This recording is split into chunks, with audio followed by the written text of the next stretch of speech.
Allahumma salli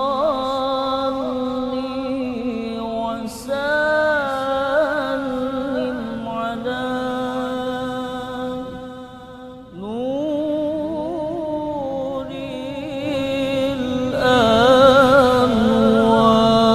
Bismillahirrahmanirrahim. Assalamualaikum warahmatullahi wabarakatuh. Innal hamdalillah wa nahmaduhu wa nasta'inu wa nastaghfiruh wa na'udzu billahi min syururi anfusina wa min sayyiati a'malina may yahdihillahu fala mudhillalah wa may yudlil fala hadiyalah. Asyhadu an la ilaha illallah wahdahu la syarikalah wa asyhadu anna sayyidana Muhammadan abduhu wa rasuluhu la nabiyya ba'dah. Allahumma shalli ala sayyidina Muhammad wa ala alihi washabihi ajmain, amma ba'du. Hadirin yang dimuliakan Allah, pada kajian singkat hari ini setelah salat Jumat ingin menyampaikan tentang kemunafikan struktural, yaitu kemunafikan yang dilakukan oleh orang-orang yang berkuasa, para penguasa yang menggunakan kekuasaannya untuk mengelabui, untuk menipu, menyengsarakan umat, menyengsarakan masyarakat. Dan ini sangat berbahaya dibandingkan dengan kemunafikan individual dan kemunafikan sosial. Dahulu dalam sebuah riwayat disampaikan oleh Imam Bukhari kepada kita, suatu ketika Rasulullah Shallallahu Alaihi Wasallam sedang memberikan nasihat petua kepada satu kaum, dan ini diceritakan oleh sahabat Rasulullah Abu Hurairah radhiyallahu anhu. Ketika Rasulullah sedang memberikan nasihat kepada kaum tersebut, tiba-tiba datanglah seorang Arab Badui, dan dia bertanya dengan lantang kepada baginda Rasulullah Shallallahu Alaihi Wasallam. Dan pertanyaannya apa? Mata sa'ah ya Rasulullah. Kapan kehancuran, kapan hari kiamat itu akan terjadi ya Rasulullah?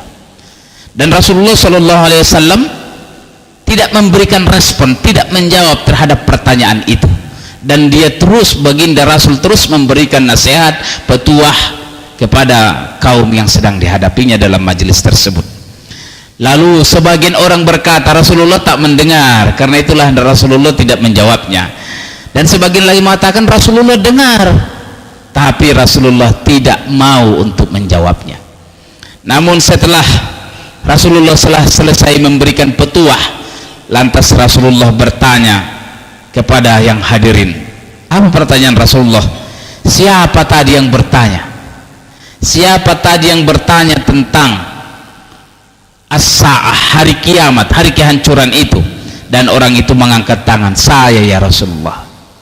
Maka Rasulullah SAW bersabda, idza duyiyatil amanatu fantaziris sa'ah. Apabila amanah sudah diselewengkan, maka tunggulah saat kehancuran. Apabila amanah telah diselewengkan, maka tunggulah saat kehancuran.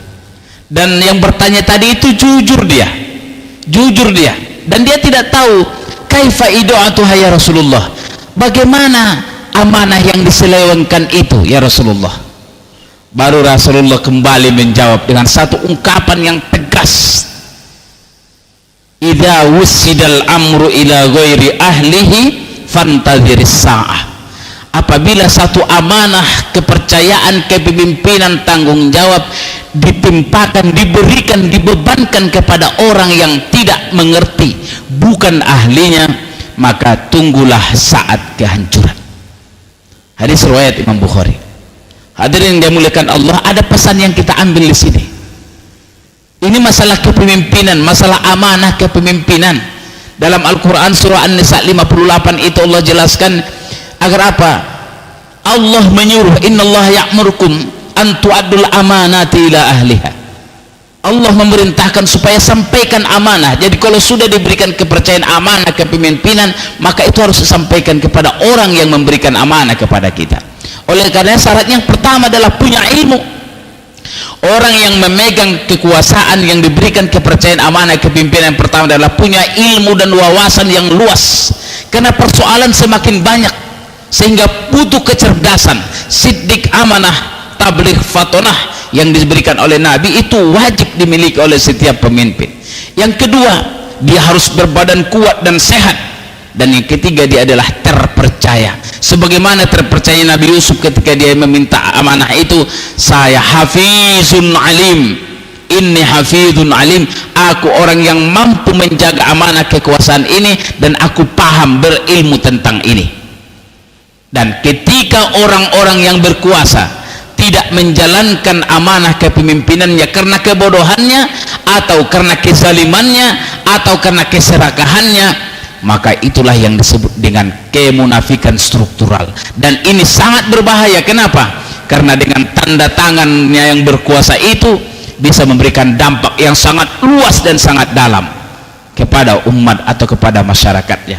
Oleh karenanya, menjelang pemilihan calon presiden di tahun yang akan datang ini, yang tinggal beberapa bulan ini, kita harus betul-betul merenung dalam, jangan sampai kita asal memilih, karena kalau salah kita memilih pemimpin, maka yang menderita adalah seluruh masyarakat. Dan yang kita pilih adalah yang takut kepada Allah, berpihak kebenaran, kepada kebaikan, dan menyayangi masyarakat.